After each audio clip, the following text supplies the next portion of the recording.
राधे राधे। जय गुरुदेव। भक्त और भगवान का रिश्ता कैसा होता है? भगवान और भक्त का रिश्ता एक दीपक और बाती की तरह होता है। जब जीवन में दुख आते हैं तो भगवान दिखते नहीं हैं। हमारे दुखों को कैसे समाप्त करते हैं ये भी हमें पता नहीं चलता है, लेकिन उन्हीं के साथ ऐसा होता है जो पूर्णतः समर्पित होते हैं। जीवन में समर्पण अगर किया है तो विश्वास भी रखना कि भगवान कहीं ना कहीं हमारी हर परिस्थिति में साथ हैं। जैसे दीपक में हम तेल डालते हैं, बिना तेल के बाती नहीं जल सकती है, तो भगवान हमारे साथ उस तेल की तरह हैं जो हमें रोशनी देने के लिए, हमारी बाती को जलाने के लिए हमेशा साथ होते हैं। हमारी हर परिस्थिति में किसी न किसी रूप में आके हमें ये बताने की कोशिश करते हैं कि तुम अकेले नहीं हो। अगर तुम्हारे जीवन में रोशनी आ रही है, इसका मतलब मैं तुम्हारे साथ हूँ। उस तेल की तरह मैं तुम्हारे साथ सदा रहने वाला हूँ। भगवान के भक्तों को कभी भी अविश्वास नहीं करना चाहिए। जीवन में जो भी परिस्थिति आएगी, भगवान साथ हैं। और भगवान को मानने वालों के साथ एक बहुत अच्छी बात होती है कि भगवान आने वाली समस्याओं के बारे में कुछ ना कुछ संकेत जरूर देते हैं, और उस संकेत के साथ साथ उस समस्या से निकलने का समाधान भी कहीं ना कहीं से जुटाते हैं, जो हम तक पहुंचाते हैं। वो खुद नहीं आ सकते हैं, लेकिन हमारी हर समस्या का उनको पता होता है। वो हमें किस रूप में, किस जगह मिल जाएं, ये हमें खुद नहीं पता होता है, लेकिन भगवान को स्वरूप को वहीं दर्शन कर लेना चाहिए जहाँ हमारी समस्या हो और हमें उसका सुझाव ना मिल रहा हो, और कहीं से भी हमें उसका सुझाव मिलता है तो हमें लगता है कि जीवन में कहीं ना कहीं भगवान किसी न किसी रूप में आते जरूर हैं। संकट की जो सबसे बड़ी वजह होती है, वो भगवान हमें परखते हैं। पहले वो हमें अपने काबिल बनाते हैं, फिर वो हमें अपने रास्ते दिखाते हैं, और जब हम मजबूत हो जाते हैं, उनसे मिलने लायक हो जाते हैं, तभी वो हमें अपने पास बुलाते हैं। जैसे कोई भी बच्चा होता है, जब बच्चे को हम बचपन में शिक्षा देते हैं कि हमें ये सिखाना है, किस लाइन में हमें बच्चे को ले जाना है, हम उसी लाइन की पढ़ाई को बच्चे के जीवन में लाते हैं कि हमें आगे चल के इस बच्चे को ये बनाना है।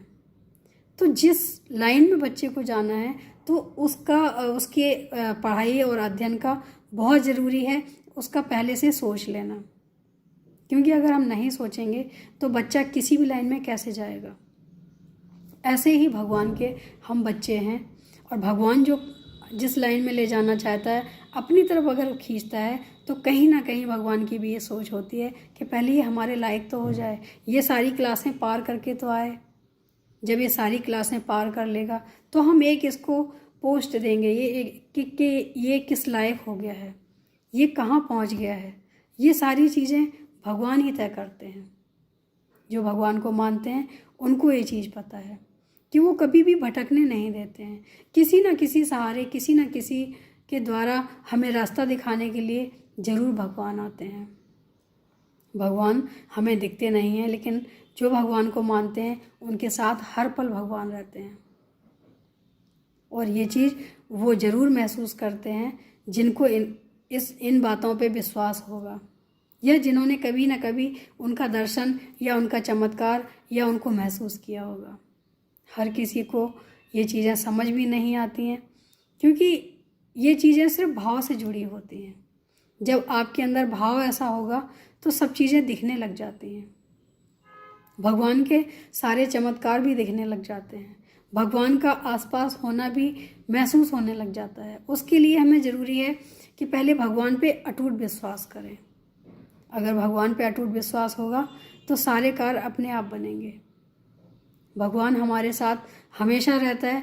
हम ही एक ऐसे हैं जो उनको महसूस करने में इतना समय लगा देते हैं। कुछ लोग तो पूरा जीवन निकाल देते हैं, उनको महसूस ही नहीं कर पाते हैं। उनकी ज़रूरतें पूरी होती हैं और बस उनको लगता है कि ये मैंने ही किया है। ये तो घमंड की बात होती है, अभिमान की बात होती है, क्योंकि हमारे बस में तो कुछ है ही नहीं। हम क्या कुछ कर पाएंगे? अगर भगवान ना चाहे तो हम तो सो के भी नहीं उठ सकते हैं। पूरा शरीर तो वही होता है, सिर्फ आत्मा ही तो निकलती है। तो अगर भगवान की मर्जी होती है तो कोई ना कोई रास्ता हमें ज़रूर दिखाते हैं, कुछ ना कुछ ऐसा ज़रूर दिखाते हैं जिससे हमें भगवान पे विश्वास होता है और भगवान के बताए हुए मार्ग पे चलने की उम्मीद जगती है। तो मुझे लगता है कि सबसे पहले अगर भगवान पे विश्वास करना शुरू कर देते हैं तो कहीं ना कहीं भगवान का दर्शन ज़रूर होता है, किसी न किसी रूप में। और इसका अभिमान नहीं आना चाहिए कि हमें भगवान का दर्शन हुआ या भगवान ने हमारे जीवन में किसी को ऐसा भेजा जो हमारे जीवन को ही बदल देता है। हमेशा उनको भी पूजनीय मानो, उतना ही भगवान के जैसा मानो जिसने हमारा या आपका जीवन बदला है। क्यों कहते हैं कि गुरु गोविंद दो खड़े काके लागे पाँव, बलिहारी गुरु आपके गोविंद दियो बताए। तो पहले हम क्यों बलिहारी गुरु पे जाते हैं? क्योंकि जो हमें मार्ग बताते हैं वो हमें ईश्वर से पहले हैं। तो हमेशा जितना हम प्रेम ईश्वर से करते हैं उतना ही हम भगवान के जो मार्गदर्शक हैं उनसे भी उतना ही प्रेम करना चाहिए, क्योंकि उन्हीं के जरिए हम पहुंच रहे हैं, उन्हीं के बताए हुए मार्ग पे हम चल रहे हैं। अगर हम उनका हाथ थामे रहेंगे तो हमें मंजिल मिल जाएगी। तो हमें लगता है कि जो भगवान तक हमें ले जाते हैं उनका भी हमें उतना ही सम्मान करना चाहिए, अपने गुरुवर का सम्मान करना चाहिए, गुरु महाराज श्री को उतना ही सम्मान देना चाहिए जितना हम भगवान को देते हैं। क्योंकि भगवान तक ले जाने वाला कोई आसान तो नहीं हो सकता, कोई मामूली तो नहीं हो सकता है।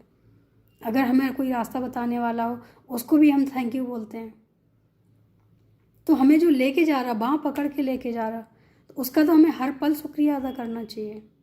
भगवान के लिए अपने लिए कुछ मांगो ना मांगो, भगवान से अपने लिए कुछ मांगो ना मांगो, उनके लिए ज़रूर मांगना चाहिए जिसने आपका हाथ पकड़ के भगवान तक ले जाने की कोशिश की है।